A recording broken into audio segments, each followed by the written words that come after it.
everyone, and welcome back to my channel, Annette's Journey, starring Annette. That's me. It's your favorite real estate professional, back again with another video. This time I am going to be doing a book review on a book that I actually just finished, and it's definitely my top 5 favorite books of all time. So I hope you guys enjoy this video. But before we get into the video, please don't forget to like, comment, and subscribe to my YouTube channel. I will very much appreciate it, okay? Now, let's get into the video.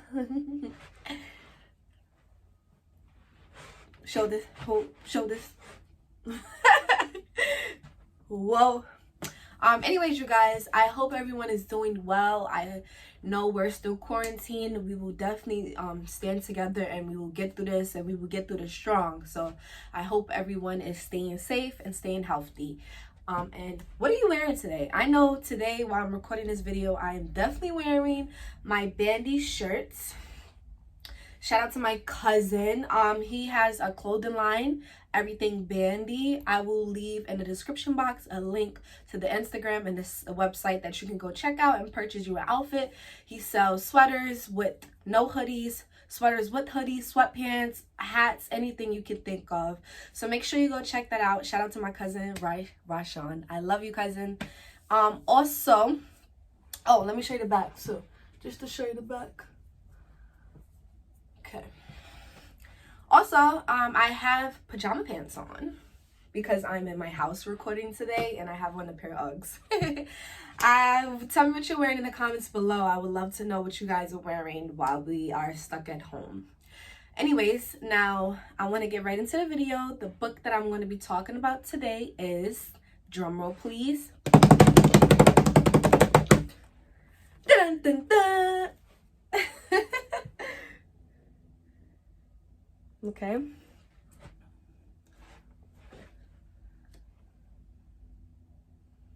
I was just trying to do a thumbnail, y'all. Okay, so the book that we're going to be talking about today is titled The Millionaire Next Door, and it's The Surprising Secrets of America's Wealthy by Thomas J. Stanley and William D. Danko. They both have a PhD. So to sum up the book a little bit, it basically focuses on the mindsets, habits, and lifestyles of millionaires, as well as simple spending and saving habits that can in the future lead to you earning more money in the bank than people earn in their life, while also helping you avoid critical mistakes on your way to financial independence, because that's what we all want. I know I want financial independence. I hope you guys want it. That should be your goal, besides amongst all your other goals, of course, but that should be one of your top goals, is financial independence. I talk a lot about this. If you know me, then you know I talk a lot about this. Also, the author identifies a millionaire as someone who owns significant amounts of assets, which includes investments, cash. It could be appreciable assets as well. Okay, so now that I gave you a little summary, I'm going to give you 2 definitions. Well, first I'm going to give you the acronyms to these words, and I'll give you the definitions of them as well, because these 2 main words are what the authors use to describe the 2 different types of millionaires. So these 2 words are used throughout the entire book from start to finish, and I feel like it's very important that you know about these words. So the first one, so it's called PAWs versus UAWs, and a PAW is a prestigious accumulator of wealth, and a UAW is an under accumulator of wealth. So basically, PAWs are builders of wealth. That is that they are the best at building net worth compared to others in their income to age category. UAWs tend to live above their means. They empathize consumption, and they tend to de-empathize many of the key factors that underline wealth building.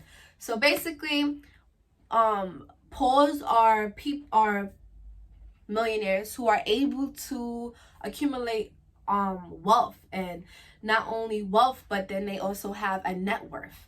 So it's very important. I know prior to reading this book, my interpretation of millionaires was much different than the reality of it that's written in this book, and I know that I still wasn't prior to reading this book, I wasn't able to differentiate the different type of millionaires. But reading this book, I've learned that we have a lot of rich people in the world, a lot of millionaires, but not all of these millionaires are people who have a high net worth.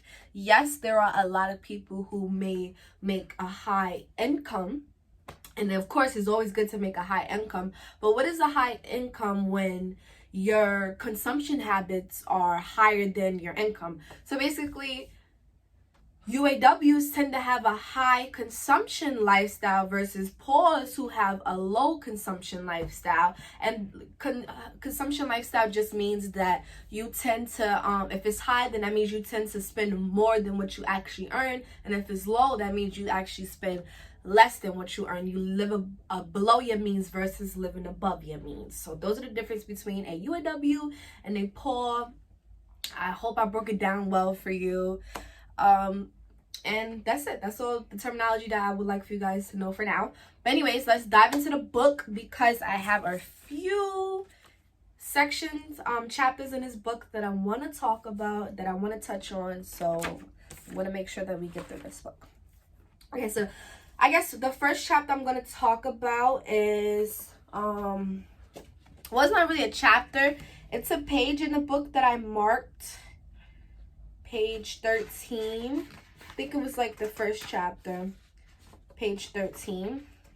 So I don't know how you guys read, but I know when I'm reading, I do a lot of highlighting, just basically highlighting what's important to me, what stood out to me, or even I tend to highlight words that I don't know and I end up looking them up afterwards. So, but on this pages, I'm just highlighting things that that were most important to me.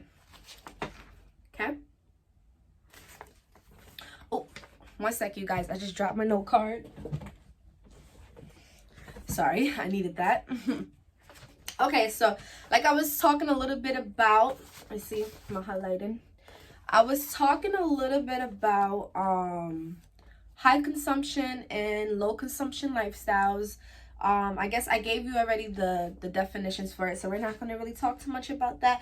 But also on this page, I wanted to tell you guys how this book was written. So this book was written in a way where these two guys, Stanley and Danko, they conducted a survey, and amongst this survey was handed out to millionaires all over, different type of millionaires and different type of professions, and they just wanted to figure out the differences between millionaires in terms of their spending habits, things. It even broke down to things as much as how much do you spend on a car, how much do you spend on a suit, you know, and or other things, how much did you buy, how much did you pay for that house, and things like that.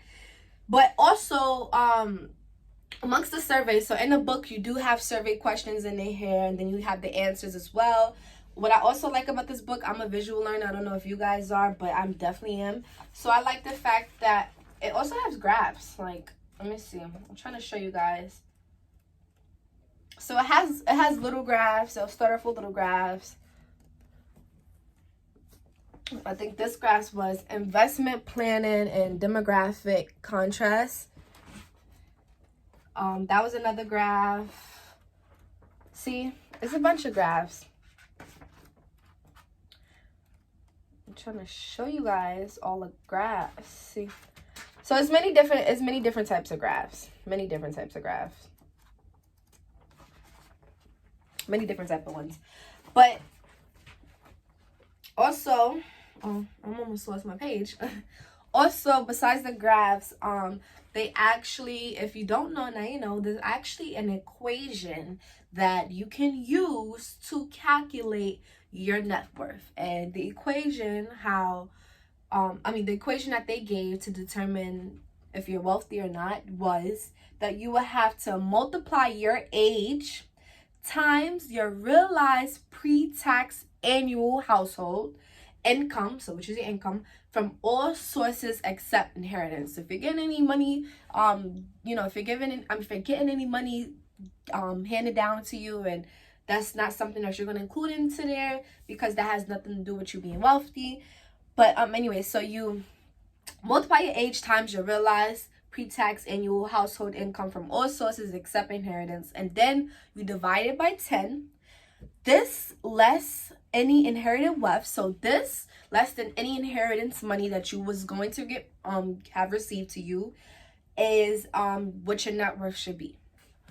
So I hope you guys understand that a little bit. Basically, say I'm 22, I take my age 22 and I multiplies my age 22 by the amount of money that I make in my household. So they're saying in your household, so that means that includes you as well as anybody else who lives there, who lives in a house with you. So it'll be me, my mom, my little brother.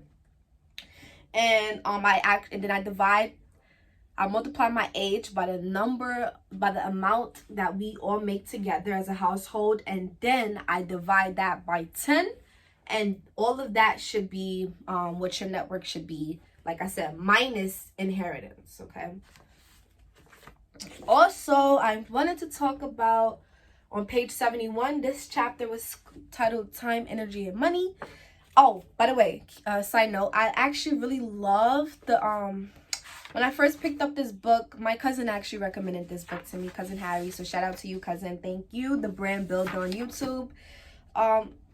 He recommended this book to me, and every book that he's always recommended to me has always been one of my favorite books. But anyway, so I like when I first picked up this book, when I first ordered it, I saw the table of contents. And I love the table of contents because each chapter stood out to me. I don't know if you can see it. But each chapter stood out to me, and I'll read the chapters right now really fast just so you guys can have an idea.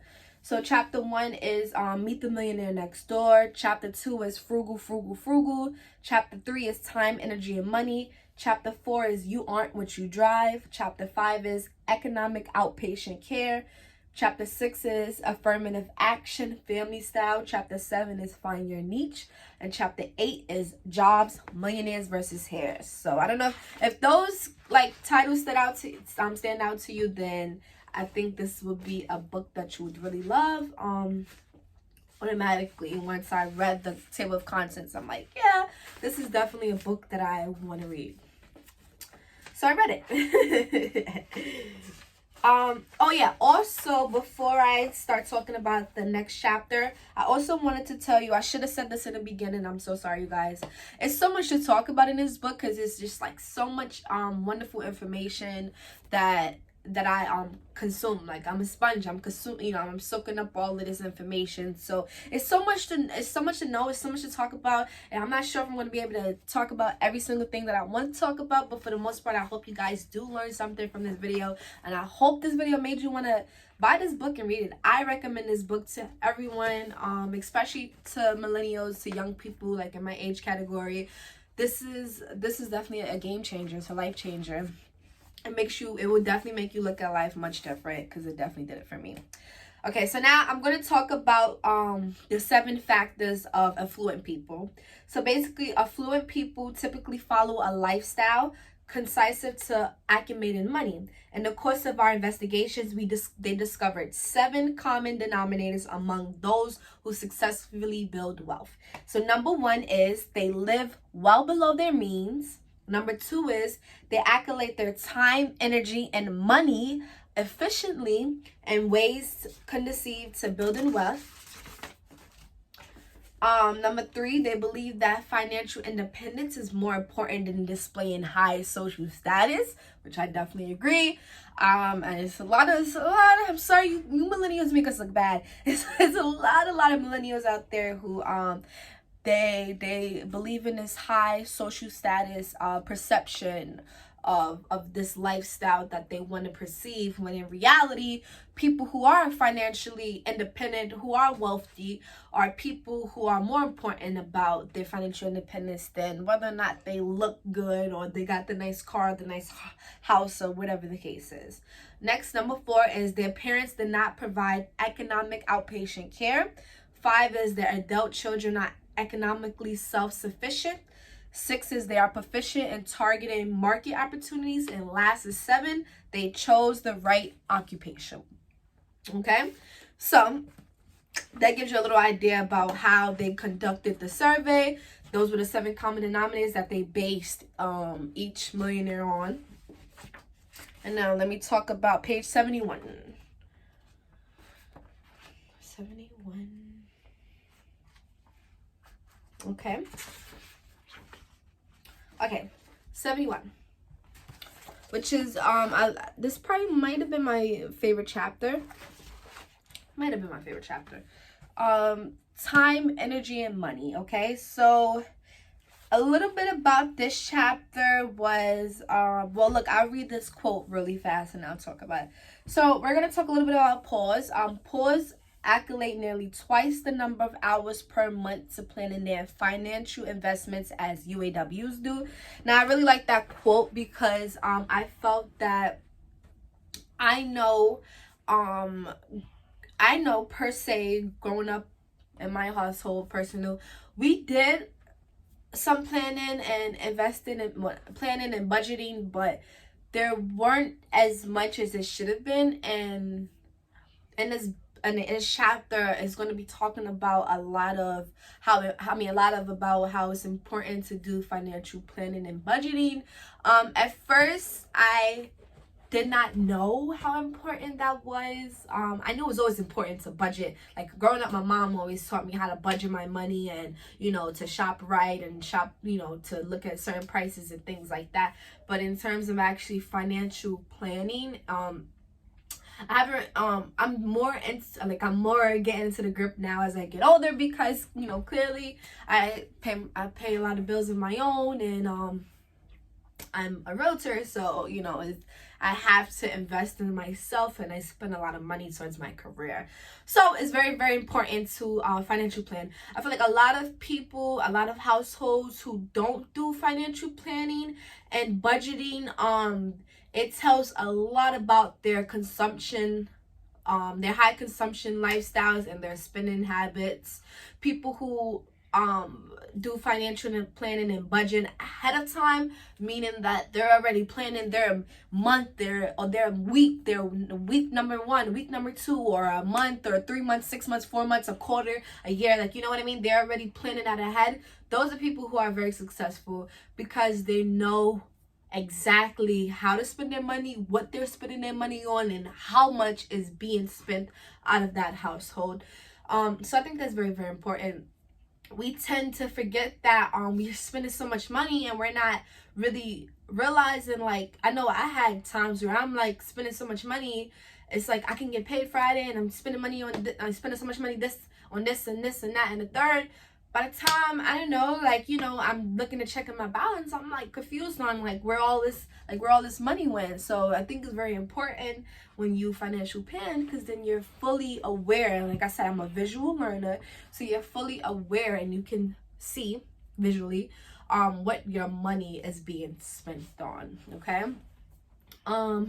What else I can say? Also budgeting. Budgeting is very, very important. I feel like you should always budget your money, especially if I know,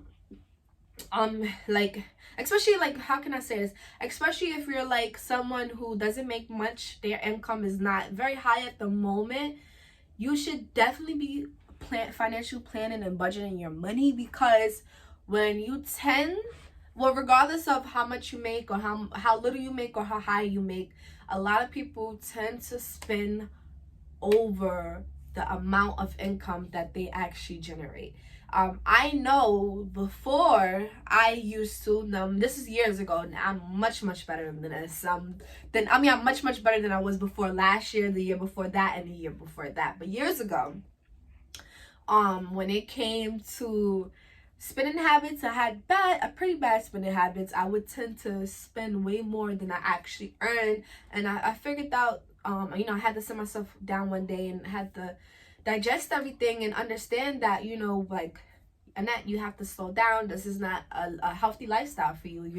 You're not making much, but you're still exceeding over what you make. That doesn't make sense. Why would you ever want to spend more money than you make? I want to make more money than I spend. So I think that's key, and I think that's very, very important to know. Next chapter I'm going to talk about is playing great defense, and we're going to go back to the beginning. That was on page 36 through 37. Okay. All right, so playing great defense. So clearly we know the definitions of defense and offense, and in this book they're going to be in regards to whether you play great defense or offense with your spending habits and your consumption, your lifestyle.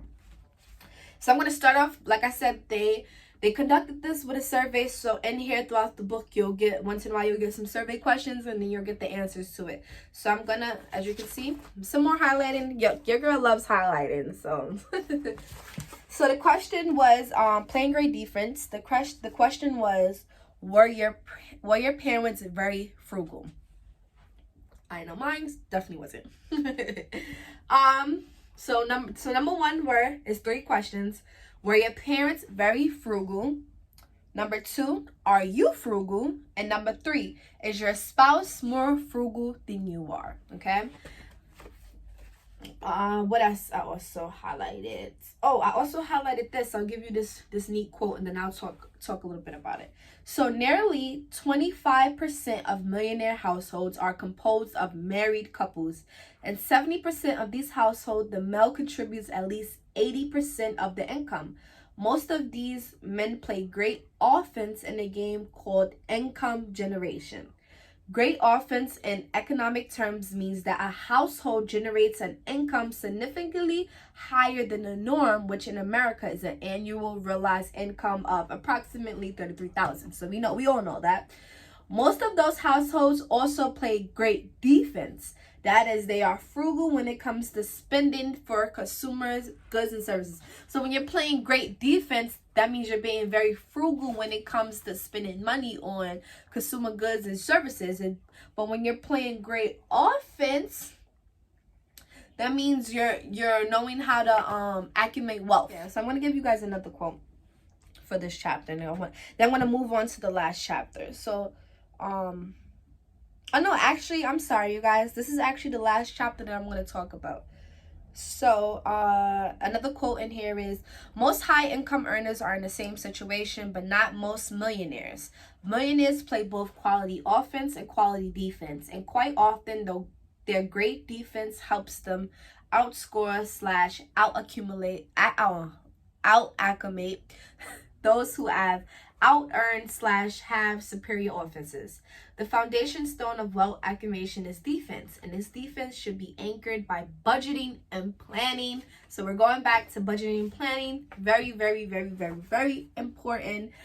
Before I end this video, I just want to say that as you can see, what I really got from this book was that it's very, very important to financial plan, budget, to save money, to make sure that you're living a low consumption lifestyle versus a high consumption lifestyle, because like I said before, you want to make sure that you're earning way more than what you spend. But not only do you want to have a high income, I want you to understand that most of these millionaires, they have high incomes, but the ones who are very successful and wealthy are the ones who actually use that money to work for them. So they're no longer working hard for that money. That money is working hard for them, meaning that they put the money that they earn into investments, such as, it could be properties, it could be stocks and bonds, it could be any type of investment that you may know about that you think may work for you, as well as it could be cash that they have saved up and appreciable assets. Like I said, what could be stocks and bonds, it could be other types of assets as well. And so I guess more of the story is assets over liabilities. I cannot stress how important it is. Assets are way more important than liabilities. I talk a lot about this with my cousin Harry, the brand builder on YouTube. He would tell you that assets over liabilities all day, every day. Okay. I guess what else can I say I learned about this book? It's just a lot about I was learning a lot about how to be financially independent in this book. So if you want to know how to be financially independent, if you want to know the secrets of America's wealthy millionaires, then you should definitely check this book out. I will leave a link in the description box. I actually ordered them from Amazon, but I'll still leave the link for you guys in the description box below. I hope I summed up this book enough for you to understand what it was about. And I hope you have a wonderful rest of the week. Today is Wednesday. Happy hump day. I will be dropping this video tonight. So hope you enjoy, and I hope you have a great rest of your week. Thank you so much. I love all of my subscribers. I appreciate all the feedback you guys give me, and I appreciate all the love and support. Peace, love, and blessings.